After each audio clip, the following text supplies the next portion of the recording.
Bueno, buenas tardes. Noto menos gente que en el laboratorio, ¿sí? En el práctico, significa que ya se han ido unos cuantos. O que están comprando algo, ya van a venir. Ah, es verdad, miren Martín. Un aplauso para Martina que viene a la última clase. Me lo odio, después me escribe el cartelito a la par. Lo primero que vamos a hacer es repasar, como siempre, los conceptos que vimos la clase pasada. ¿Qué empezamos viendo la clase pasada? Interfaz USB, donde parte del nombre realmente aspira a definir un poco la característica de la interfaz, que sea universal. Entonces la idea es que tiene múltiple cantidad de conectores, múltiple cantidad de estándares, múltiple cantidad de velocidades, varios modos de funcionamiento, permite un montón de configuraciones diferentes, con una topología definida, pero con una gran cantidad de dispositivos, etcétera, etcétera, etcétera.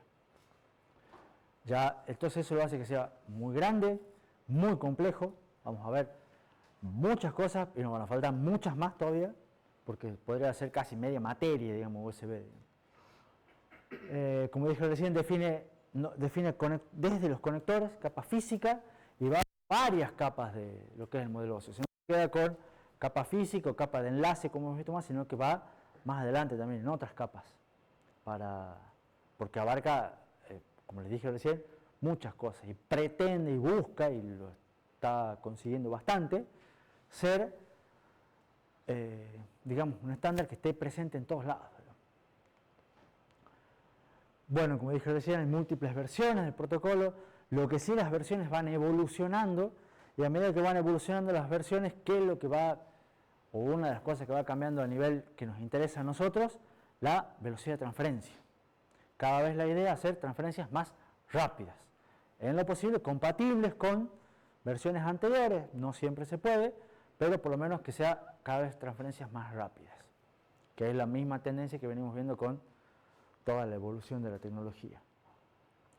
Hemos visto cómo son un poco las topologías. Esta no es una conexión directa, no es una conexión de bus, sino que es una conexión jerárquica, ¿se acuerdan? Es una conexión jerárquica que tiene básicamente tres componentes. Tiene un nodo raíz siempre, que es el host, donde está el controlador principal, pero que es al que se conectan todos los dispositivos USB, ¿estamos? Que suele ser una computadora, un micro, ¿estamos? Y de ahí hay varios niveles de profundidad. Esos varios niveles de profundidad, en general, como el host principal no tiene muchos puertos, lo que se suele hacer es expandir la capacidad mediante el uso de hubs, que son los hubs expansores de puertos, básicamente. Entonces, cada hub va a recibir una cierta dirección y va a ir propagando para ampliar cada vez más la capacidad de conexión de diversos dispositivos. Entonces, con esa estructura jerárquica es posible conectar un montón de dispositivos a un único host, siempre, que es el encargado de manejar, es una conexión, llamémosle master-slave, y es el único maestro dedicado a manejar todas las comunicaciones. ¿Está claro? ¿Está claro? Y por supuesto puede haber un montón de periféricos que se los llaman, son todos dispositivos, son devices, que van a tener distintas características, vamos a ver un poco hoy, porque al ser universal apunta a que sea para cualquier cosa. Este controlador, que es único, es complejo, tiene una gran parte de hardware, que se encarga como siempre de manejar lo que es capa física, señalizaciones, ese tipo de cosas, y una gran cantidad de software. ¿Por qué? Porque de vuelta, como no solamente es un protocolo de las capas más bajas, se encarga de hacer muchas cosas, entonces en esas muchas cosas hace falta muchas capas de software. Vimos un poquito que era USB on the go.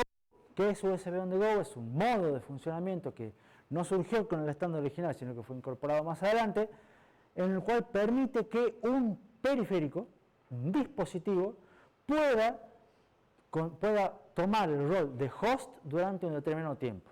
O sea, hay un protocolo de negociación de host o algo así, no, era el Network Host Protocol, creo, que dice, cuando se conecta un dispositivo que tiene las capacidades de USB on the go, le dice al host, escúchame, yo por A, B o C necesito convertirme en host durante tanto tiempo para hacer tal cosa. Entonces el host, si quiere, le da el permiso y el dispositivo se convierte momentáneamente en host, hace lo que tiene que hacer y le vuelve a transferir al host principal las capacidades, todas sus capacidades. ¿Estamos? Eso es USB on the go. ¿Surgió con qué? Con lo que hablamos con Pichi la vez pasada, con los celulares. ¿Por qué? Porque los celulares empezaron siendo dispositivos. Hasta después, un celular es una computadora en sí misma, con formato de bolsillo. Entonces la gente decía, che, pero ¿por qué no puede ser también el celular un host? Bueno, porque en general lo conectan a otro, entonces, bueno, pero ya son dos hosts, digamos, hablando entre sí, no necesariamente un periférico. ¿Está claro? Entonces le han dado más capacidad y surgió ahí la idea de USB on the go. ¿Preguntas? ¿Estamos bien? Son pocas cosas. ¿Estamos listos para el último quiz del año? Mira acá, Josefina, dice, ¿otra vez? Esto es traición. No, no hay quiz. Quédese tranquilo, no hay quiz hoy. Me echa emocionado. Vamos a hablar de un montón de otras cosas del protocolo y lo que yo les había dicho que íbamos a empezar, porque no tenía sentido empezar la clase pasada porque da para mucho, es cómo son las comunicaciones con USB. Y las comunicaciones USB están, no voy a decir divididas, pero están estructuradas en tres partes que se llaman transferencias, transacciones y paquetes. O sea, recuerden, si ustedes recuerdan un poco los otros protocolos, como CAN, por ejemplo, armábamos una trama. Bueno, acá no se arma una trama, se arma una trama que pasa a ser un paquete. Pero ese paquete está contenido dentro de lo que es una transacción, que a su vez está contenida dentro de lo que es una transferencia. Son tres niveles de paquetes, si lo quieren ver así, por eso son capas diferentes. En general, una transferencia puede tener mínimo, o se tiene que tener sí o sí una transacción, ¿estamos? Pero puede tener más de una transacción, o sea, es uno o más. Y las transacciones tienen uno o más paquetes. ¿Estamos? Transferencias, va a ver que hay 4 tipos de transferencias. Hay, digamos, 3 tipos de transacciones con una variante más y 4 tipos de paquetes. De todo vamos a hacer un pantallazo, pero verán que la estructura es grande. ¿Estamos? Porque, de vuelta, va para hacer cualquier cosa. ¿Qué es lo que es una transferencia? ¿Qué es lo que se denomina, digamos, a nivel transferencia? A nivel transferencia se configuran ciertos parámetros de la comunicación asociados con la dirección del flujo de datos, o sea, para dónde va, si el dispositivo, el host, va a pasarle datos al periférico o el periférico le va a pasar datos al host. ¿Estamos? El ancho de banda que se va a utilizar. ¿Por qué? Porque no necesariamente todas las conexiones USB, por más que se soporte hasta cierta velocidad, se van a hacer a esa velocidad. Es una negociación entre el host y el periférico. El host soporta hasta tanto, el periférico hasta tanto, van a negociar entre ellos y van a transferir alguna velocidad. ¿Estamos? De las varias posibles. Tipo de transferencia, porque dijimos que hay, bueno, varios tipos. Y tamaño máximo y mínimo de los paquetes. Ahí cuando se ponen a nivel de transferencia, se bueno, a partir de ahora todos los paquetes que vamos a transferir van a ser de tanto y tanto tamaño. Y de esa manera se configuran ciertos buffers y ciertas estructuras que hay que configurar, ¿no? En software. ¿Está claro? ¿Más o menos? ¿Cómo se organizan las transferencias? Las transferencias se hacen, esto es en función del tiempo, digamos, y fíjense que siempre tienen las transferencias se hacen en lo que se conocen como marcos, frames, que son intervalos de tiempo. ¿Estamos? Y en ese intervalo de tiempo siempre se hace una transferencia. Ahora, en ese intervalo de tiempo va primero siempre un indicador, que ya lo vamos a ver más adelante, que se llama de inicio del marco, inicio de la transferencia, start of frame, y van una o más transacciones. Pero el frame el tiempo es fijo. ¿Estamos? O sea, si una transferencia que tiene varias transacciones me demora menos tiempo, entonces hay cierto tiempo del frame que queda desperdiciado, no se lo utiliza. ¿Está claro? Los frames son fijos. Fíjense que acá, por ejemplo, tenemos una transferencia con 2 transacciones y un tiempo inutilizado. Acá tenemos otra transferencia con 3 transacciones y un tiempo inutilizado que es más chico que este. Y acá tenemos otra transferencia con otra transacción, que la transacción es más grande que las anteriores, y otro tiempo inutilizado. ¿Estamos? Lo que es fijo en USB es la duración de este tiempo. ¿Estamos? Y en ese tiempo se hace una transferencia con todas las transacciones que requiere esa transferencia. ¿Está claro? Bueno, eso no es tan fácil de ver. Porque todas las comunicaciones USB son reguladas utilizando el tiempo. Estos tiempos son fijos. Y en ciertas velocidades, porque de las velocidades que define USB estaba el USB 1, se lo llama low speed, el 2 era full speed, después vienen el USB 3 con high speed, más alta velocidad, el 4 super speed, no me acuerdo los nombres. Pero lo que hacen directamente es cambiar la duración de estos frames. Entonces en las dos primeras estos frames duraban 1 milisegundo y a partir del USB 3 demoran 125 microsegundos. La idea es poner, como siempre, una transferencia en cada frame con todas las transacciones posibles. ¿Estamos? Eso se negocia, pero esto es fijo. ¿Estamos? Como dice, cada frame comienza con un paquete especial que se llama Start of Frame, que ya cuando veamos paquetes vamos a ver el paquete ese especial. Y como dice, cada transferencia consiste en una o más transacciones. ¿Se entiende la idea hasta acá? Bueno. Ahora, en general, esto también es una cuestión de terminología. Las transferencias no se hacen directamente entre el host y un dispositivo, sino que se definen, ¿por qué? Porque ¿qué es lo que pasa? El dispositivo puede tener múltiples funciones. ¿Estamos? Un dispositivo puede servir para más de una sola cosa. ¿Estamos? Y puede ser que cada cosa requiera hacer una transferencia distinta.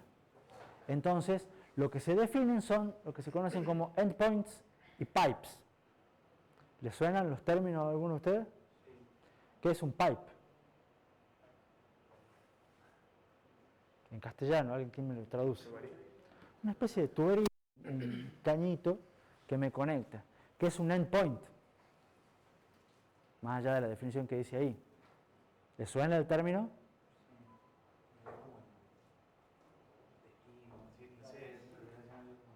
Llamémosle un destino, puede ser. A la larga marca un punto a través de acá me voy a comunicar yo. ¿Estamos? Entonces, es una porción de memoria usualmente que identifica una función de USB. Entonces, el host y el dispositivo van a tener distintos endpoints que se van a comunicar entre sí mediante pipes. ¿Estamos? ¿Esto es por qué? Porque van a estar distintas capas, distintas funciones, distinta organización, distintos dispositivos. Entonces se dice que cada dispositivo, ya sea host o el dispositivo USB, tiene varias funciones, cada una de esas funciones tiene endpoints y a través de esos endpoints se comunican los que están en la misma capa con distintos endpoints en el host. Eso es terminología. ¿Se entiende un poco? Fíjense, acá tienen un dibujito, que no sé si se llega a ver más o menos bien, pero la idea es que acá tienen un dispositivo USB, acá tienen otro dispositivo USB, son distintos dispositivos, tienen distinto ID, distinta ubicación, ya vamos a ver qué son las direcciones, y tienen un montón de funciones. Pero estas funciones, por ejemplo, requieren 2 endpoints, y a su vez con un endpoint para entrada, un endpoint para salida, un endpoint para entrada y un endpoint para salida. Y este tiene más funciones, requiere 3 endpoints. ¿Estamos? Entonces, el host va a tener ¿cuántos endpoints a la larga? Va a necesitar para comunicarse con este 10 endpoints, uno por cada uno de estos. ¿Se entiende? O sea, en algún momento dado, cuando se configure este dispositivo, va a decir, este dispositivo necesita 4, entonces va a haber 4 endpoints mapeados a la memoria, que son las 4 ubicaciones donde se van a conectar, digamos, a través de pipes, este endpoint con uno en el host, este endpoint con otro en el host. ¿Se entiende? Sí. Serían como los puertos. Serían como los puertos, como los sockets, si lo quieren ver así. Los endpoints son como sockets, en una terminología más de redes. ¿Estamos? Ahora, a través de esto es como se van a hacer las transferencias. Entonces, por supuesto, la transferencia, este dispositivo va a tener alguna cosa, va a tener su endpoint, que van a ser su buffer, registro, lo que sea, y de ahí se lo va a pasar a través del bus a el buffer, registro correspondiente en el host o al revés. ¿Está? Ahora, dijimos que había 4 tipos de transferencias. Las transferencias pueden ser de 4 cosas que son diferentes entre sí, tienen objetivos y características distintas, porque de vuelta apunta a ser universal. Entonces, el primer tipo son las más fáciles y las menos usadas, curiosamente, son, menos usadas entre comillas, son las menos populares, que son transferencias que son utilizadas para control. ¿Para qué se usan las transferencias de control? Justamente para hacer toda la negociación que hay que hacer entre el host y los dispositivos. Se cambian, son comunicaciones que manejan por interrupción, no son periódicas porque dependen de cuando aparezca un dispositivo, en general son iniciadas por el host, se mandan comandos, se piden estatus. Se las usa mucho, pero no son las masivas y populares, por decirlo así, no son las que ustedes van a manejar, a menos que hagan un detalle de un controlador, de un host. Los 3 tipos de transferencias más populares son que son las bulk, las de interrupciones y las isocrónicas, que es otro nombre que no es ni sincrónicas ni asincrónicas. ¿Qué son las masivas? Son situaciones donde la latencia de la transferencia no es crítica. Entonces a mí no me interesa el tiempo de latencia. ¿Saben lo que es la latencia? La duración de la transferencia. Entonces la latencia de la transferencia no es crítica. Entonces, ¿qué es lo que hago yo? Inicio la transferencia y mando datos. Y bueno, y cuando termine, termino. Total, no me importa el tiempo. ¿Estamos? Por interrupciones, en general son comunicaciones de baja frecuencia, tamaños de paquete de datos muy pequeños y con tiempo de recuperación de datos limitado. Acá sí es crítico la latencia. Entonces tienen otro tipo de transferencia, son chiquitas, pero rápidas. ¿Se entiende? Y después isocrónicas. ¿Qué son isocrónicas? Son transferencias en las cuales la comunicación es periódica y continua. Isocrónicas que tienen un tiempo y tienen todas el mismo tiempo. ¿Estamos? Entonces tienen un tiempo de envío garantizado, pero no poseen ningún tipo de control de errores ni nada. ¿Se les ocurre algunos dispositivos que usen cada tipo de transferencia? Y un pendrive debe usar masiva. Un pendrive debe usar masiva, dice Alejandro. ¿Qué opinan de los demás?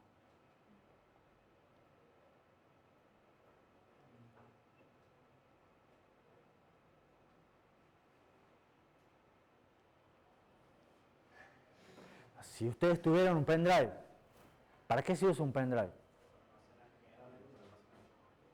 A la larga vos lo usás para transferir archivos, datos. ¿Estamos?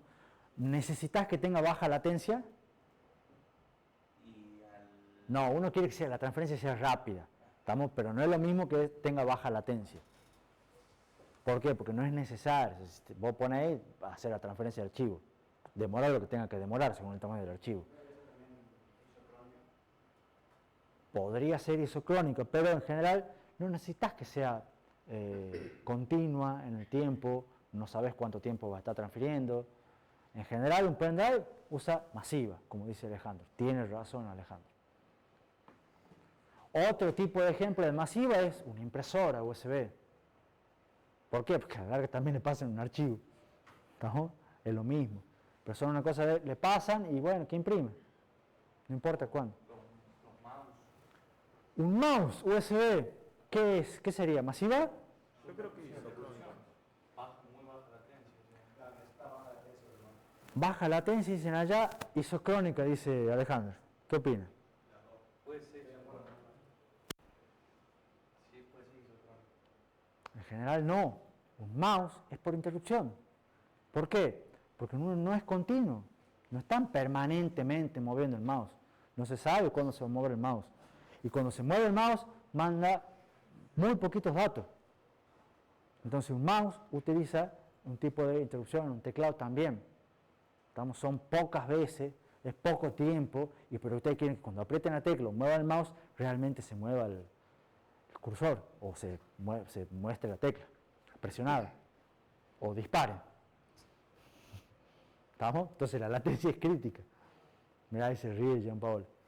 Isocrónica podría ser algún tipo de sensorcito o algo así USB que tire datos continuamente. Podría ser, por ejemplo,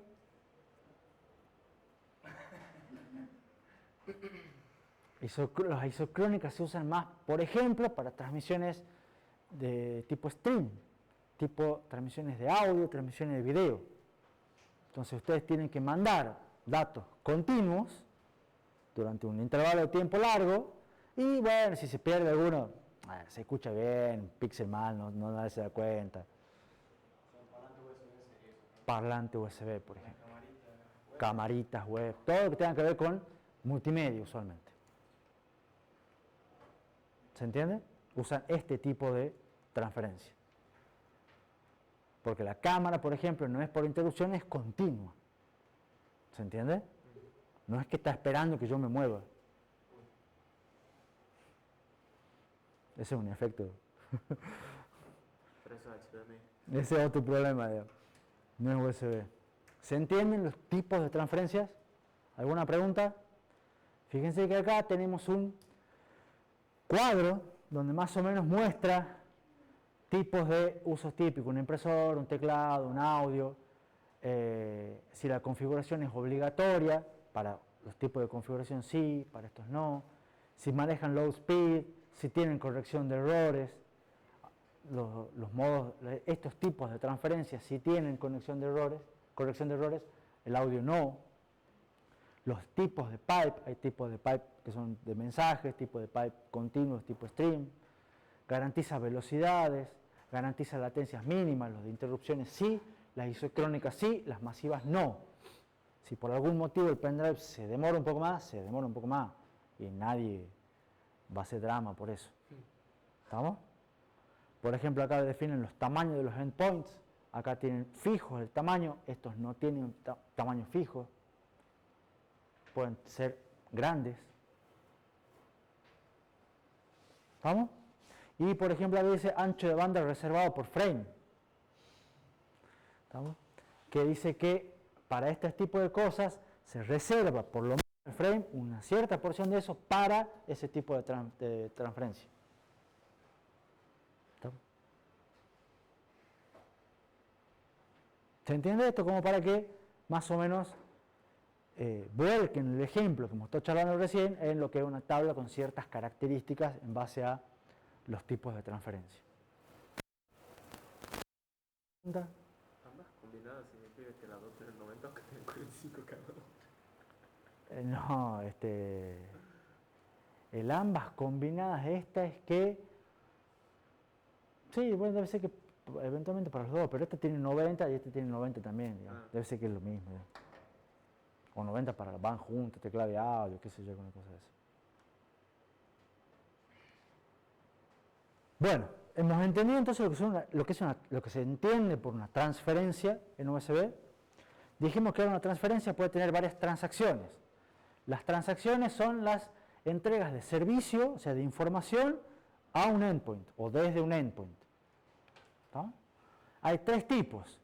Transacciones de setup, que son las de configuración, transacciones de entrada, que envían datos e información desde el dispositivo al host. Son las entradas, porque siempre nos tenemos que posicionar desde el punto de vista del host.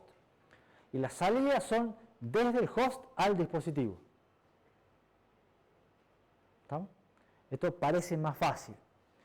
Pero vamos a ver que cada transacción consiste de 3 paquetes. Hemos dicho que tenía varios paquetes de la transacción. Fíjense cómo es. El esquema es transacción con 3 paquetes, puede haber varias transacciones, todo dentro de una transferencia, y todas las transferencias van lo que es un pipe. O lo que es una... o sea, las transferencias se hacen a través de pipes. Ahora, ¿cuáles son los 3 paquetes que tiene que tener cada transacción? Se llama un paquete token, que ya lo vamos a ver en detalle, demasiado detalle, paquete de datos, que son realmente los datos a enviar, y un paquete de estado, o paquete de handshake, que lo vamos a ver después para qué sirve también. Pero todas las transacciones tienen esos 3, en general no todas, la mayoría de las transacciones tienen esos 3 paquetes. El paquete que pueden no tener usualmente es un paquete de datos, porque a veces con el paquete token ya alcanza, según el tipo de transacción y el tipo de transferencia. ¿Se entiende? Capaz que no haya que intercambiar datos. Y después el paquete de estatus, a veces también se lo puede omitir, creo que en algunos tipos de transferencias. Imagino que mandar la letra que se pone en el teclado Es parte del paquete de datos. ¿Así no bastaría con el token? No. Ya vamos a ver qué tiene el token. O sea, cuando vos realmente, ya vamos a ver que el paquete token en general es para todo lo que son transferencias y transacciones de sincronización, de configuración, cuando se mandan ID, cuando se configuran la velocidad, ese tipo de cosas. ¿Estamos? En general, cuando ya vos decís, mando una tecla, el contenido ya es un dato. ¿Vamos bien? Buenísimo. Acá tienen otro dibujo de una transferencia que puede tener varias transacciones, que puede tener varios, siempre token, datos y status, que a su vez el token tiene otros campos que los vamos a ver a continuación. Pero como verán, y se pueden mezclar las cosas y es complicado. Complejo, más que nada. Ahora, en general, estos son los paquetes, dice paquete USB, son los paquetes token. Tengo que cambiar el título. ¿Estamos? Un tipo de paquete, el primer tipo de paquete que vamos a ver acá, que es parte de una transacción, es el paquete token. ¿Qué es el paquete token? El paquete token tiene, o sea, en realidad estos son campos de distintos paquetes, porque hay algunos que son comunes. Todos los paquetes tienen un campo de sincronización, que sirve para sincronizar los relojes del receptor con el transmisor. Siempre es necesaria una sincronización.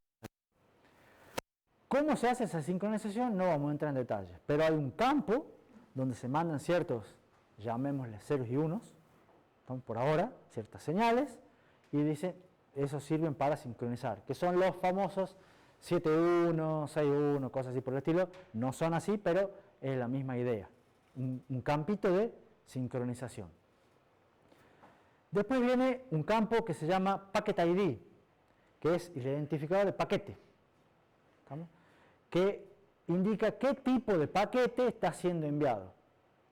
Y este es muy gracioso porque son 4 bits, pero complementados, o sea, se mandan 8 bits con los 4 bits del identificador más los 4 bits del complemento del identificador, a modo de corrección de errores.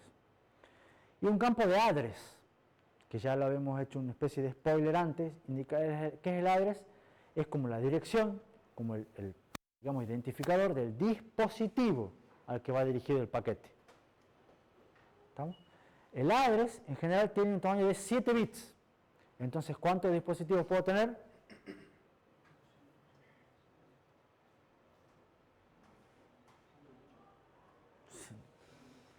...128. Pero bueno, la idea es que la dirección 0 no es válida, ya que la idea es que, en general, cuando un dispositivo no se le ha asignado ninguna dirección, responde a la dirección 0. Ya vamos a ver cómo es el proceso de asignación de una dirección a un dispositivo. ¿Estamos? Pero la idea es que, yo les he dicho que la topología jerárquica de USB soportaba muchos dispositivos y no era infinita ni nada. ¿Por qué no es infinita? Porque depende del campo address.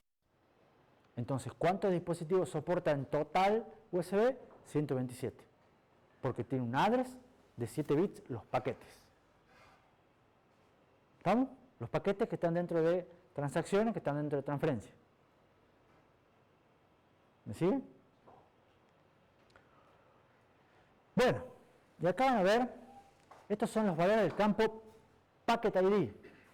y los voy a pasar medio rápido, si puedo, porque acá la idea es que ustedes vean, tenés paquetes de tipo token, paquetes especiales, paquetes de handshake, paquetes de datos.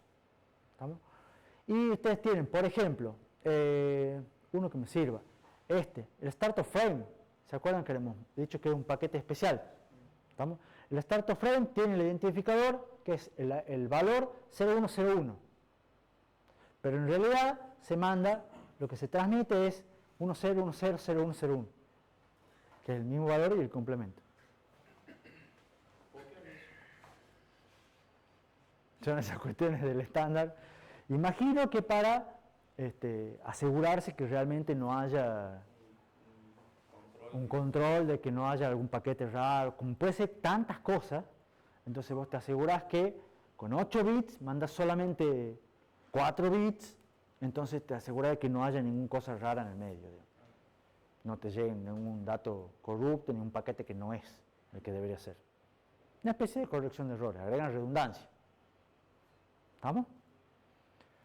Entonces, fíjense qué otro tipo de datos tenemos. Por ejemplo, acá es un paquete que va a indicar que es una transferencia de entrada. Un paquete que va a indicar que es una transferencia de salida. Un paquete que es un error. Un paquete que es un ACK o un paquete que es un ACK negado. O sea, que no hubo un recibimiento y que quiere una retransmisión. Paquetes de datos. Acá, con estos IDs, y esto es lo que se transmite. Y así, no vamos a entrar a ver todo, no hace falta. ¿Estamos? Simplemente que les quiero mostrar que hay distintos valores del packet ID para distintos tipos de paquetes. ¿Estamos? ¿Qué otros campos tiene los paquetes? Tiene un campo que se llama Endpoint Field. ¿Qué es el Endpoint Field? Tiene 4 bits, permite 16 posibles. Indica a qué endpoint de ese dispositivo yo estoy haciendo referencia. Porque un dispositivo que esté identificado por un address puede tener muchos endpoints, según las funciones que tenga. ¿Se acuerdan? Después hay un un CRC, que ya lo conocen, que es el famoso CRC, en general se hace con el payload del paquete, y hay una característica, que dice todos los paquetes token, o sea, los paquetes que son este tipo de paquetes, tiene un CRC de 5 bits, pero los paquetes de datos tienen un CRC de 16 bits. ¿Estamos? Para asegurar que la detección de errores en los datos sea mayor que en los otros. Hay otros paquetes, así como hay un start of frame, hay un end of packet, fin de paquete. ¿Estamos? Que como se es una serie de, así como es el start of frame, digamos, una serie de sincronizaciones, cosas así, también tiene otra serie de sincronizaciones, que no vamos a entrar en detalle con la señalización, pero tiene un 0 y seguido por unos cuantos unos, llamémosle, que dice ahí, durante un determinado tiempo. Entonces, si llega a esta señal, se dice que hasta acá llega el paquete. ¿Estamos? Entonces, por ejemplo, acá podemos tener un paquete que tiene un ID, una dirección, los 4 bits de fin de paquete y el CRC de 5 bits. Esto es un paquete de tipo token. ¿Estamos?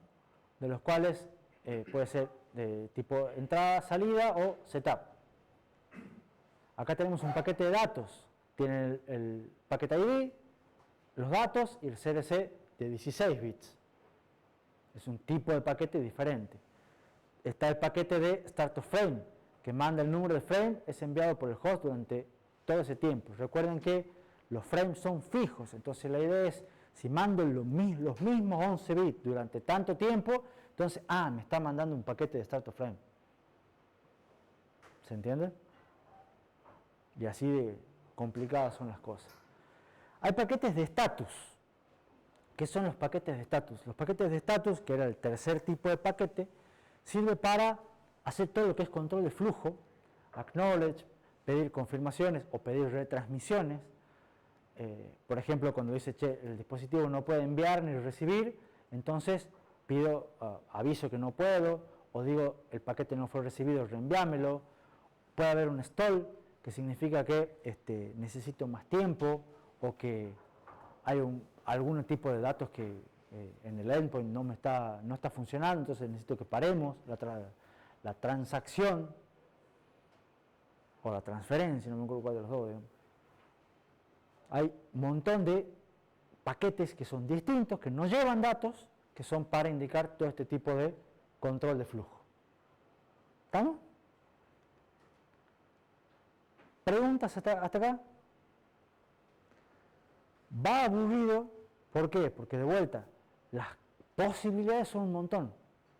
Y si yo me pongo a explicar todos los bits de todos los paquetes, de todos los tipos, está un montón de tiempo y además no les va a servir hasta que no pongan las manos realmente en algo. Y cuando quieran poner las manos en algo, no lo van a hacer así tampoco.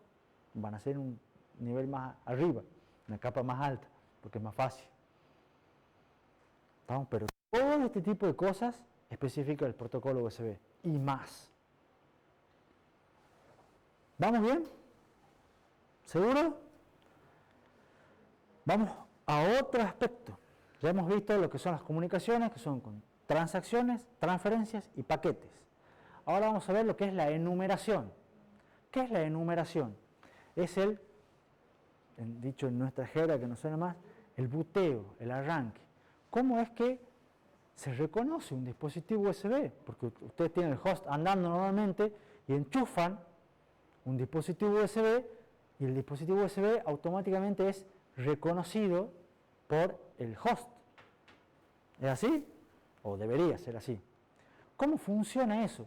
Eso se llama, ese proceso se define, y se lo determina dentro de la terminología USB como enumeración.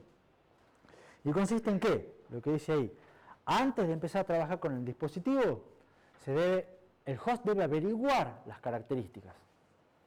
O sea, cuando el host de algún modo detecta que hay un dispositivo mediante su capa física, dice, che, alguien ha conectado algo. Entonces empieza un proceso que se llama enumeración, que dice, che, vos que sos el host identificado, entonces, el host identificado, ¿qué address tiene? ¿Se acuerdan? Sí. ¿Qué address tiene? 0. Entonces le dice, tenés el address 0. O sea, acabas de entrar a lo que es mi topología de red. ¿Quién sos? ¿Qué haces? ¿Para qué servís? ¿Cuántos endpoints tenés? ¿Qué velocidades manejás? Todo eso le pregunta el host, de algún modo, al dispositivo. Y el dispositivo le dice, soy una impresora, soy USB 2, no me da para el cuero para tanto, transfiero a velocidad lenta, necesito que vos me mandes los datos, yo te voy a estar esperando, etcétera, etcétera, etcétera. ¿Estamos? Ese tipo de características empiezan con el intercambio de información entre el host y el dispositivo. Entonces el host le dice, bueno, yo ahora ya entiendo, ya sé para qué servís, te voy a dar una dirección, vos vas a ser el dispositivo 14. Te voy a dar todos estos endpoints, porque yo voy a definir en mi espacio de memoria todos estos endpoints para hablar solamente con vos. ¿Se entiende? Y así se van negociando y se van intercambiando información el periférico y el host. ¿Estamos? Ahora, ¿cómo se intercambian esa información el periférico y host durante la enumeración? A través de lo que se conoce como descriptores. Entonces vamos a ver dos cosas ahora. El proceso de enumeración completo y después todos los descriptores. ¿Cómo es el proceso de enumeración completo? 1. El usuario conecta un dispositivo en puerto USB. 2. El hub o el host en realidad detecta eléctricamente al dispositivo. Porque dice, che, hay alguien conectado, que antes no estaba. El hub detecta si es un dispositivo, si es low o full speed, detecta la velocidad del dispositivo. El hub resetea el dispositivo poniéndolo en estado default, le pone un address igual a 0. El host envía un pedido de get descriptor, ya vamos a ver para qué sirve, para aprender el tamaño del endpoint por defecto. ¿Estamos? El host resetea nuevamente el dispositivo. El host asigna una dirección en el bus con el comando setAddress. Se tiene un comando y dice, ahora vos vas a hacer el dispositivo tanto. El host solicita el device descriptor completo, que tiene 18 bytes. El host aprende acerca de las capacidades del dispositivo. El host asigna y carga un controlador de dispositivo. Eso ya es el sistema operativo. El controlador de dispositivo del host selecciona una configuración. Y a partir de ahí, ustedes ya pueden comunicarse con el dispositivo. Es decir, el host puede comunicarse con el dispositivo. ¿Estamos? La clave está en los descriptores. ¿Estamos? Que de vuelta, ustedes dicen, ¿qué es un descriptor? Un pedacito de información. Excelente. Entonces, ustedes tienen el get descriptor y le pasan la información. Pero en realidad no es tan simple, porque el protocolo es complejo. Entonces, ¿qué es lo que tenemos? Los dispositivos tienen una jerarquía de descriptores que informan en el host información como qué es, quién lo fabricó, qué versión de USB soporta, de cuántas formas puede configurarse, cuántos endpoints tienes y sus tipos. ¿Estamos? Entonces vamos a ver tener descriptores de dispositivo, descriptores de configuración, descriptores de interfaz, descriptores de endpoint. Y hay otros que son de string, que en general son los menos usados. ¿Estamos? Entonces, hay nuevamente jerarquías de descriptores. ¿Estamos? Por supuesto, cada descriptor, cada dispositivo puede tener varias configuraciones. Cada configuración puede tener varias interfaces. Cada interfaz puede tener varios endpoints. Entonces, según cuántos dispositivos, configuraciones, interfaces y endpoints tenga cada dispositivo, va a ser una cuestión de cantidad de descriptores que tiene que enviar. ¿Se entiende? ¿Qué es un descriptor de dispositivo? El primero, el más genérico, el que contiene información básica del dispositivo, como por ejemplo, ¿dónde está? Ya vamos a ver después. El host solicita el descriptor del dispositivo enviando un pedido de getDescriptor. Con eso el dispositivo puede tener un único device descriptor, ya que representa la totalidad del dispositivo. Y de ahí dan información como el fabricante, número de producto, número de serie, clase, número de configuraciones. Porque se pueden configurar de varios modos. Por ejemplo, el descriptor del dispositivo tiene, habíamos visto que eran hasta 18 bytes. Estos son los ID, todos los campos del descriptor de dispositivo. Fíjense, hay campos, todos tienen, es una estructura de datos, ¿estamos? Una estructura donde tiene el offset, según la base, define cuántos bytes tiene, la longitud, bueno, el tipo de estándar que usa USB, clase, subclase, el identificador del fabricante, el producto, un montón de cosas que hacen referencia a el dispositivo en sí, que lo identifican a ese dispositivo de otro dispositivo parecido. Entonces está en el descriptor de dispositivo. Ahora, un dispositivo puede tener acá num de configurations, puede tener varias configuraciones. Entonces, por cada configuración, ¿qué es lo que especifica cada configuración? ¿Cómo se alimenta el dispositivo? ¿Cuál es el consumo máximo de potencia? ¿Cuántas interfaces tiene? Son los parámetros básicos de la configuración. Se puede tener dos configuraciones, por ejemplo. Una si el dispositivo está siendo alimentado por el bus y una cuando lo hace externamente. Hay dispositivos USB que se alimentan con el bus, dispositivos USB que se enchufan. Ustedes ya saben, me imagino.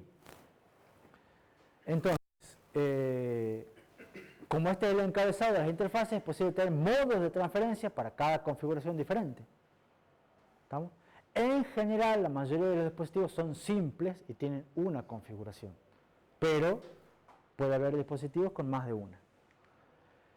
¿Cómo es el descriptor de configuración? Nuevamente es otra estructura que tiene cuánto es el tamaño, una constante, cuántas interfaces tiene, etcétera, etcétera. Cuánto es el max power, la máxima corriente que puede requerir. ¿Estamos? Eso es lo que se configura en los descriptores de configuración. Después, cada configuración tiene el número de interfaces. Entonces, porque pueden tener varias interfaces. ¿Qué es un descriptor de interfaz? Una interfaz es un conjunto de endpoints, o sea, un conjunto de funciones, ¿estamos?, que operan juntos para una determinada función del dispositivo. Cada función necesita por lo menos una interfaz, pero una función puede requerir más de una interfaz, dependiendo de la función. El descriptor de interfaz detalla el número de endpoints, el tipo de interfaz y la clase de dispositivo. Ahí tienen otra estructura de datos para definir la interfaz de la configuración del dispositivo. ¿Van siguiendo? Ustedes díganme cuán aburrido es.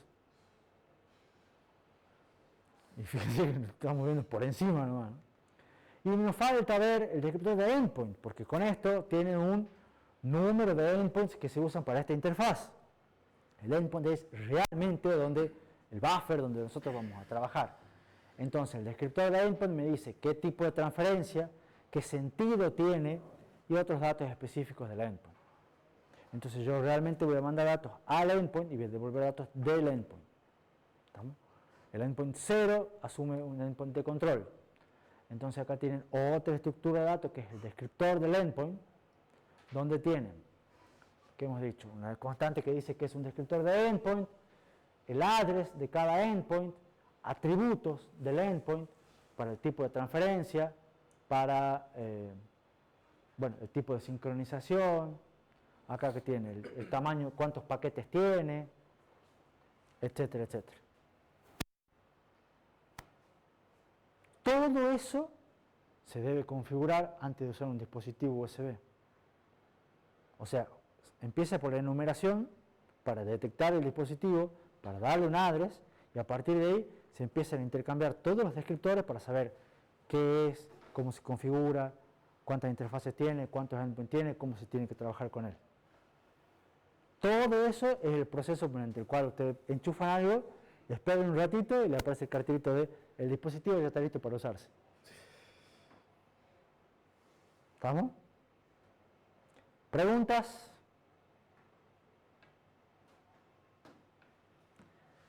En el medio de todo esto yo dije, por ejemplo, acá dije, define el descriptor la clase del dispositivo. Entonces, así como tenemos las comunicaciones con transacciones, transferencias y paquetes, tenemos la enumeración con descriptores, que hay descriptores de dispositivo, descriptores de configuración, descriptores de interfaz y descriptores de endpoints. A su vez también USB en su estándar define distintas clases de dispositivos. ¿Y a qué le llama clases de dispositivos? Porque son dispositivos o interfaces que comparten ciertos atributos y proveen ciertos servicios similares. Entonces, en medio de toda la configuración, un dato que se pasa es la clase del dispositivo. Entonces, el protocolo define un conjunto de clases que definen la cantidad de tipos de endpoints, puede definir valores para algunos descriptores estándar, como para descriptores específicos, usos de endpoints, pedido de control. Cuando un dispositivo utiliza una clase estándar, no se requieren controladores específicos, porque ya sabemos qué tipo es. ¿Se entiende? Entonces, ¿cuáles son las clases estándar? Estas que están acá. ¿Estamos? Ese es el número de clase, ese es el uso usual y esa es la descripción. ¿Golpearon la puerta? ¿No? Ah, gracias. Entonces tenemos la clase 0 son dispositivos que no están especificados. La clase 1 se usan en general como interfaces de audio, parlantes, micrófonos, tarjetas MIDI. La clase 7 son en general impresoras. La clase 8 son pendrives o tarjetas USB. Todo eso. La clase 3 son teclados, mouse, joystick. Entonces, cuando ustedes pasan en medio de los descriptores, yo soy un dispositivo de clase 3, bueno, ya se sabe que es un dispositivo de esto. Cierta configuración va por defecto. ¿Estamos? Porque se va a usar como interfaz. ¿Se entiende? ¿Preguntas? Eso es como una simplificación de algunas posibles configuraciones. Por supuesto que después no alcanza con pasar soy una impresora, sino hay que pasar qué tipo de impresora, qué marca, qué modelo, el ID, todas las cosas de la impresora. Ya se sabe que va a ser un dispositivo de salida, las transferencias van a ser todas out del host al periférico, etcétera, etcétera, etcétera. Entonces se va configurando cierto tipo de endpoints. ¿Preguntas con esto? Buenísimo. Creo que nos queda ver un poco más de la interfaz, la especificación física. Que esto es una tabla que muestra un poco deformada para que entre en la diapositiva, pero tiene USB 1, 2, 3 y 4. Y muestra los distintos tipos de conectores y las distintas velocidades de transferencias máximas. ¿Estamos? Que son 12 MB acá, 480 MB acá, 5 GB acá, 10, 20 y 40. ¿Estamos? Y los distintos tipos, porque ustedes no sé si saben, pero USB, con su idea de ser universal, tiene un montón de tipos de conectores. ¿Los conocen a todos o no? ¿O creen que conocen algunos? Estos han empezado con el tipo A. ¿Conocen los USB tipo A? Se supone que sí, son el USB común. ¿Estamos? Era un USB que tenía 4 pines. Ya vamos a ver qué son esos 4 pines. Después le han puesto, cuando la versión USB 3, ¿qué es lo que han hecho con el conector A? Le han puesto la partecita de arriba azul. Entonces ya, si ustedes ven uno azul, ya saben que es USB 3. Pero en realidad no solamente le han puesto el azul, sino que le han puesto 5 pines más. Entonces tienen 9 pines, digamos. Tiene más pines. ¿Estamos? ¿Conocen el conector tipo B? Que era como un cuadradito, en general de algunas impresoras. ¿Estamos? También hay un USB 3 de conector tipo B, porque va cambiando, se van haciendo las cosas. ¿Conocen el conector tipo C? ¿Cuántos pines tiene este? No sé si ya son un montón. ¿Qué es lo mejor que tiene el USB-C? Conocido por todos, digamos. Que se puede poner, que es una cuestión que no andaba en todos los otros y no se podían poner y era un problema. ¿Conocen los mini A y mini B? Los mini A son más populares, los mini B son menos populares.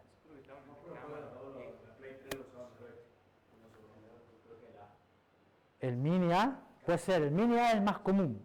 El mini B tiene un problema porque esta diferencia que se ve acá de los cositos, cuando lo tenían al conectorcito chiquito, en realidad era poco perceptible.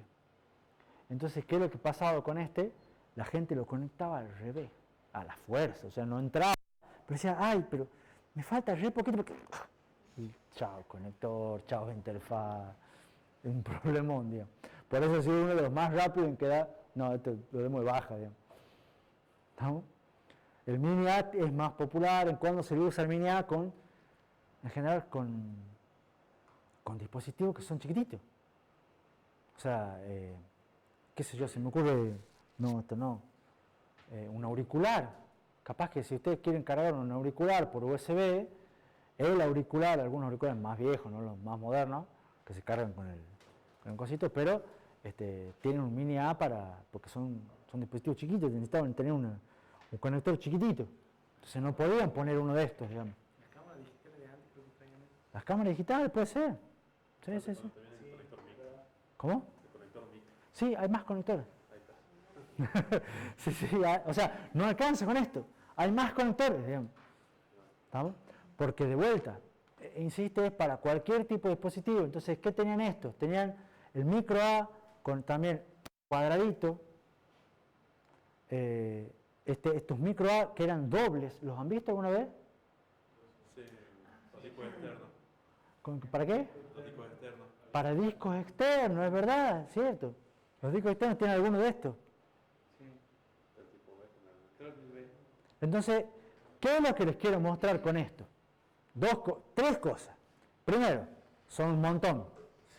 ¿Estamos? Son un montón, va cambiando. Últimamente, fíjense que en general, ya con los protocolos más nuevos, se están todos quedando obsoletos y se está estandarizando USB-C, ¿estamos? Que es el que tiene más pines, por un lado, y el que tiene mejor funcionalidad para todos los usuarios porque va del mismo lado irreversible, entonces no lo puedes conectar mal. Además, en la Unión Europea y la Holanda son por esa norma que creo que a partir del año que viene todos los dispositivos que tengan materia tienen el tipo C. Además, o sea, está teniendo impulso porque funciona, está bien, entonces se van dejando de lado todas las otras interfaces que eran universales porque esta se la encontró más tarde. ¿Estamos? Pero hay un montón de tipos de interfaces, un montón de tipos de interfaces distintas, con conectores distintos, con formas distintas, todas definidas en distintos estándares dentro del conjunto de estándares USB, y por supuesto, para distintos estándares, digo mucho para estándares, pero bueno, para distintas versiones del protocolo y con distintas velocidades. ¿Estamos? En general, fíjense también un poco algo que se puede ver, que cuando a medida que vamos pasando para allá y vamos aumentando la velocidad, va aumentando la cantidad de pines. Y es parte de lo que se busca y con las versiones más nuevas del protocolo, digamos. Tienen más pines. Los iniciales tenían solamente 4 pines. ¿Preguntas con esto? Tengo un par de observaciones con esto, características eléctricas, y acá que en realidad hay más para hablar de esto, pero el tipo A, el más común, el que conocemos todos, el USB clásico, que tiene 4 pines, en general tiene 2 pines para datos, o sea, usa 2 cables para datos. ¿Qué otra interfaz vimos que tenía 2 cables? CAN, dice acá Alejandro. ¿Es verdad o no? Sí. ¿Y cuadrado C cuántos tenía? ¿Cuántos, Martina? Pero Alejandro dice que tenía 4. O sea, tenía 2 pares trenzados, digamos. 2 pares trenzados. Tenía 2 pines. Pero bueno, no importa. SPI. SPI tenía 4. SPI tiene más pines. Pero bueno, este con 2 cables le alcanza para transmitir. Y, fíjense, tiene un D- y un D+. ¿Qué pauta les da eso? No. De hecho, no es full duplex. Porque las primeras versiones no son full duplex. Es diferencial, como dice Gastón. O sea, las tensiones no son... USB no es una interfaz de modo común. Es una interfaz balanceada o diferencial. Lo que importa no es cuánto tiene el valor de tensión en cada pin, sino cuánto es la diferencia entre D- y D+. ¿Estamos? ¿Qué otro bus es así? CAN, por ejemplo. ¿Qué ventaja tiene que ser eso? La inmunidad al ruido lo hace más robusto al protocolo. Entonces, si yo quiero un protocolo universal, ¿cómo lo tengo que hacer? Robusto, con detección de errores, con todo lo que le puedo poner, porque lo quiero universal. ¿Estamos? Entonces tenían estos 4 pines que eran así, esa es la asignación para estos tipos de conectores. A medida que voy ampliando la cantidad de conectores, los que tienen 5 pines, tienen estos mismos 4 más un ID, que es que me distingue entre micro A y micro B, uno va conectado a masa y el otro pin no conectado. Bueno, en fin, pero la cuestión es que tiene un pin más para esto. Pero los USB 3 y los tipo C, que son los más populares hoy en día, ya tienen 9 pines. Entonces, ¿cómo son los 9 pines? Los 4 primeros son los mismos que estos 4, por cuestiones de compatibilidad. ¿Estamos? Y están, creo que ubicados en posiciones, bueno, en este están ubicados en posiciones similares. ¿Estamos? Para que todos los dispositivos USB 2 puedan ser compatibles con un conector USB 3. O sea, no va a andar a velocidad 3, pero por lo menos lo pueden enchufar. ¿Estamos? Y después, ¿qué son los otros pines adicionales? Fíjense que tienen 2RX y 2TX. De vuelta, diferencial. ¿Y para qué me sirven RX y TX?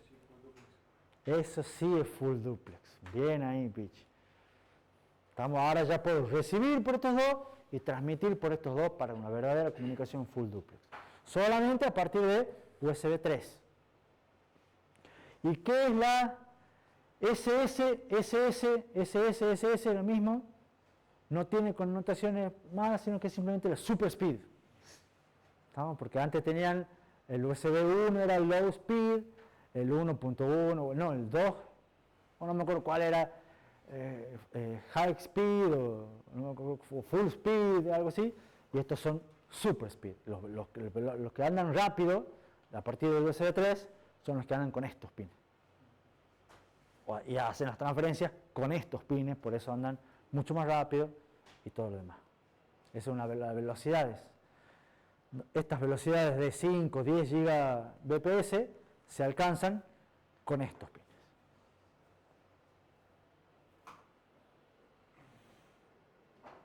¿Preguntas?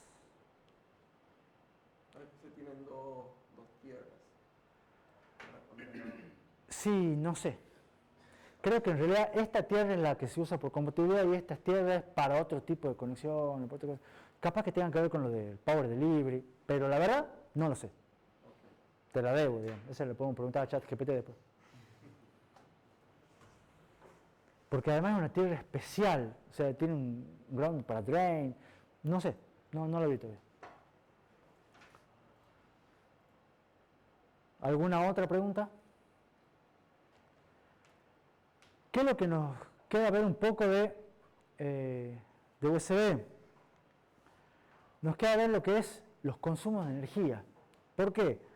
Porque yo ya les comenté en la clase pasada que una de las características de USB que lo distingue de todas las otras interfaces que vimos y que además aporta mucho a su popularidad y a su universalidad, es que USB es uno de los pocos bases, no sé si el único, no, hay otros también, que permite proveer alimentación. Entonces, normalmente ustedes tenían dispositivos y esos dispositivos había que enchufarlos o había que poner una batería o una pila. Estamos en lo normal para que ande cualquier dispositivo. Pero USB permite que no, que ustedes cuando lo conectan por el mismo cable que lo conectan, le pasen alimentación. Y eso fue una maravilla, porque ahora puedo hacer dispositivos que no tengan alimentación. ¿Estamos? Entonces son más chiquitos, más baratos, más eficientes, no consumen nada. ¿Estamos? Más portátiles y demás. Y lo enchufo con USB, lo alimento con USB. En general igual le ponemos una pila o algo por otros tipos de cuestiones, pero me permite igual. Entonces, el tema es que si yo voy a estar alimentando el dispositivo con el bus, tengo que tener muy controlada cuánto es la corriente que puedo mandar por el bus, cuántos son los niveles de tensión y cómo va a ser, porque cómo voy a hacer ese power delivery, esa entrega de consumo, o sea, entrega de corriente para que la consuma el dispositivo. La idea es que en las primeras versiones los dispositivos se alimentaban con 5 voltios y podían consumir hasta 100 miliamperes sin pedir ningún tipo de autorización. Estamos que era bajo consumo ese tipo de alimentación, pero de ahí podían aumentar a consumir hasta 500 miliamperes, pero ya pidiéndole permiso al host. O sea, ya había que decirle, host, yo soy un dispositivo que para mi función necesito que me des más corriente, ¿me podrías pasar? Y el host decidía si le daba o no, dependiendo de qué. A ver si a alguien se le ocurre. Estas son preguntas para el parcial, porque ya no va a haber quiz. Digamos.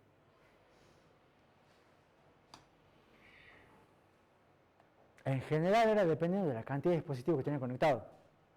Entonces, si uno tenía un host con muchos hubs y muchos dispositivos conectados, no les podía dar 500 mA a todos. Entonces, si no había nadie que me estaba consumiendo y alguien pedía 500 mA, le daba. Pero si había 2 o 3, ya había que ver si podía o no, y si no, no le daba ninguno. ¿Se entiende? Entonces, en general era dependiendo de cuántos dispositivos estaban conectados y requerían este tipo de consumo de corriente.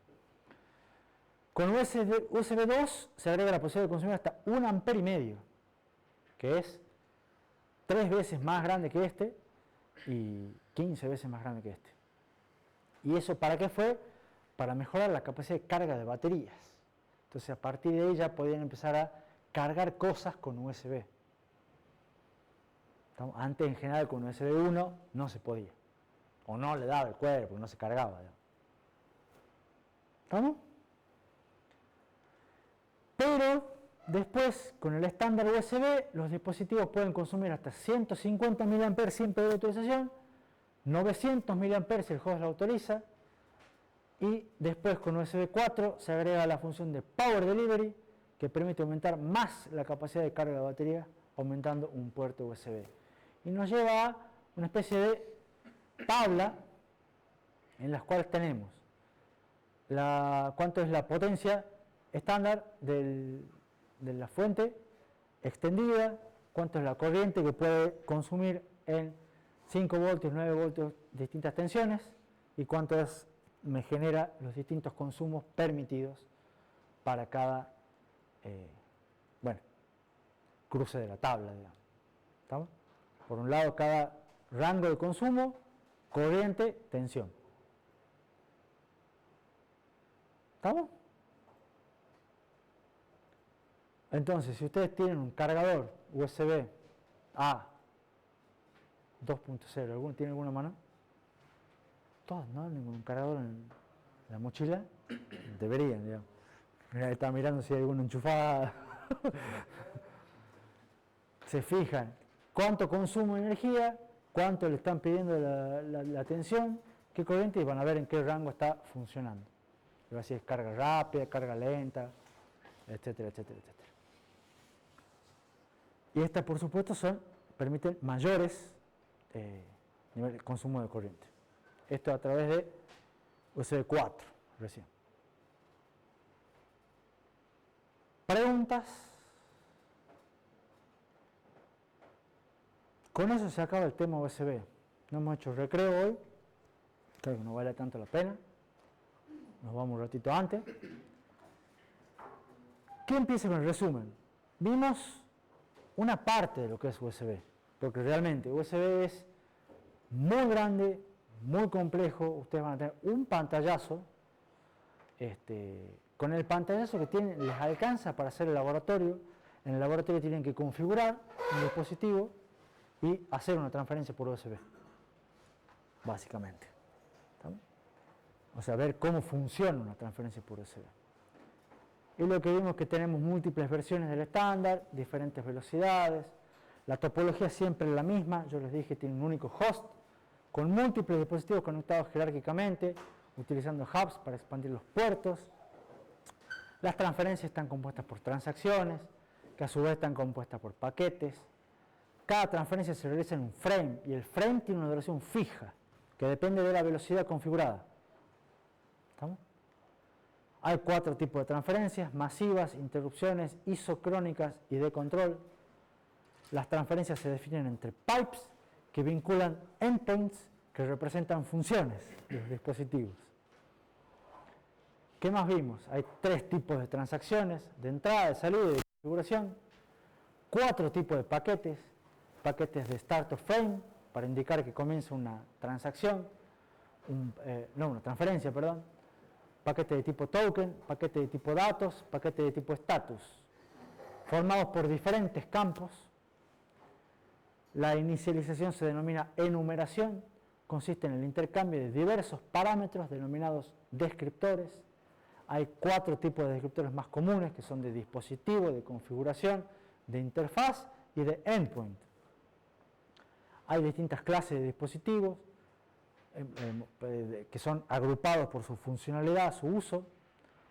Hay características, hemos visto características eléctricas, características de conectores, hemos visto que es una interfaz balanceada, de 2, la original tenía 2 conectores nomás. Hemos hablado de características de energía, de entrega de energía y consumo de corriente, y hemos visto lo que es USB on the go. ¿Está? Espero que más o menos haya cumplido las expectativas, el tema, por lo menos para dar un pantallazo de qué es USB, y siempre la diapositiva de agradecimiento, porque esta diapositiva no la hice todas yo. ¿Preguntas? Antes que nos vayamos, tengo 2 diapositivas más, que son diapositivas de resumen de toda la materia final. Está mal la animaciones, pero no importa, es lo de menos. ¿Qué vimos en la materia? Hemos visto nociones generales de comunicaciones, de teoría de la información, ¿se acuerdan de Shannon, Nyquist? Hemos visto codificaciones de fuente, que son métodos de compresión de datos, con y sin pérdidas. Hemos visto codificaciones de canal, codificaciones de línea, métodos de detección y corrección de errores. Hemos visto modulaciones, las más frecuentes. Hemos visto interfaces seriales genéricas, que es una UART. Han estado renegando hoy con una UART, si no me equivoco. Hemos visto normas seriales RC232, 422, 485, SPI, cuadrado C, CAN y USB. Tienen un pantallazo de cómo son las transmisiones de datos, digamos, para distintos tipos. ¿Qué hicimos este año? De vuelta, mal la animación, pero es una asignatura que está en transición. Eso ya les dije al principio y se los repito ahora. ¿Qué significa que está en transición esas comillas? Que este año fue diferente del año pasado, el año que viene seguramente será diferente de este año. Es una materia que se pretende que desaparezca como materia en sí, no por el contenido, sino que se va a fusionar con otra. Estamos de lo que hoy en día son 2 materias de la carrera, para pasarse una sola materia. Picante, pero una sola. ¿Estamos? Por otro lado, 2/3 del plantel docente hemos sido debutantes en esta materia. No debutantes como docentes, pero debutantes en la materia, entonces puede haber habido fallas, que de hecho creo que las hubo, pero hemos tratado algunos de poner onda, algunos más, algunos menos. Espero que por lo menos les sirva para algo. Digamos. Hemos modificado bastante el contenido de la materia, hemos quitado 2 temas, hemos agregado otros 2. En general creemos que son más modernos y más acordes. Se ampliaron algunos contenidos. El año pasado, yo sé que no hay ningún recursante, pero igual les cuento, teníamos 9 temas, ahora son 11, son porque están un poquito más grandes. Hay más diapositivas también, hemos dado más horas de clase. Se reorganizó el contenido, se cambió el orden de los temas, comparado con el año pasado, que era el tema 6, ahora fue el tema 2, y el tema 5 se partió en 2, y fue un quilombo. Pero creemos que esta organización es mejor que la del año pasado, y ya hay por lo menos algunas propuestas de cambios para el año que viene, digamos, para probar algunas cosas para el año que viene, que creo que no han quedado muy bien. Se cambió la práctica también. Antes había 6 prácticos y 3 laboratorios. Ahora hay 4 prácticos y 4 laboratorios, que en la suma general es uno menos. Deberían estar contentos por eso. Pero también es interesante que haya más labs, que creo que es donde ustedes más pueden, no sé, meter mano, probar, tratar de hacer algo. Después me dirán si valiera la pena o no, digamos. Pero por lo menos es la idea. También se fusionaron algunos contenidos, o sea, algunos contenidos de este año eran diferentes, o sea, algunos de estos se achicaron, se condensaron, se ampliaron otros, y hay 2 laboratorios nuevos, entonces espero que haya servido para algo. De vuelta, pueden haber fallado, la idea es que el año que viene los nuevos ya no van a ser nuevos, entonces ya vamos a tener cierta experiencia. Se tomaron quizzes, 4 quizzes, por primera vez en la materia no había quizzes, entonces es una manera más de apuntar a lo que es la estructura que usamos en otras materias, digamos. Y creo que nada más. Y la pregunta va a ir de ¿alguna opinión? ¿Algún feedback en 15 minutos que quieran hacer ustedes sobre este tipo de temas? O sea, sobre los contenidos que vimos, sobre los cambios hechos, algunas cosas que ustedes creen que salieron bien, algunas cosas que ustedes creen que salieron mal. Igual, como dice ahí, vamos a hacer una encuesta, porque siempre ustedes, los que ya han cursado micro y arquitectura, saben que nos gusta hacer encuestas a fin de año, que nos sirve realimentación. Vamos a hacer una encuesta, no les quiero prometer cuándo, pero porque la tengo que hacer, pero tengo que hacer parcial también, pero esta semana, la semana que viene va a haber una encuesta para que ustedes contesten y opinen, digamos. Las encuestas, por las dudas, los que no saben, son anónimas, entonces ahí pueden hablar con más tranquilidad si quieren, o escribir con más tranquilidad. Y por otra parte, siempre a mí por lo menos me recontra interesan, me recontra sirven las encuestas, no necesariamente mías, sino de la materia, para decir, che, esto es una porquería, sáquenlo, esto está muy bueno, estaría bueno que haya más, todo ese tipo de cosas, sobre todo cuando estoy dando por primera vez una materia. ¿Está? Pero bueno, si alguno se anima y quiere decir algo que anduvo bien o algo que anduvo mal, expresarse, bienvenido sea. Y si no, terminamos, pero dejemos por lado. Ahora sí terminamos.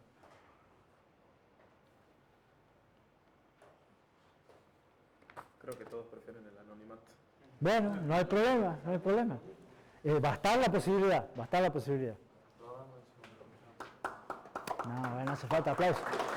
No hace falta aplauso porque todavía queda el parcial. Ya es fin de la clase. Bueno, fin de la clase. Y falta que organicen, no sé si van a hacer algo con el asado o no. Eso estábamos hablando antes de empezar la clase. Sí, viven amagando. Pero... Bueno, entonces, ¿cómo sigue la materia? Antes que se vayan, ¿cómo sigue la materia? ¿Saben todos que el miércoles tienen laboratorio?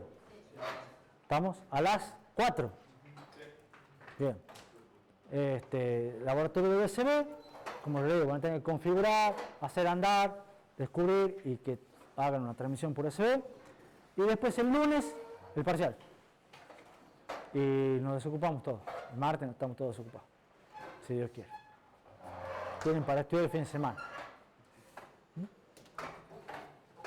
¿Alguna pregunta? Vayan tranquilos. Los veo el lunes. Chao, hasta luego.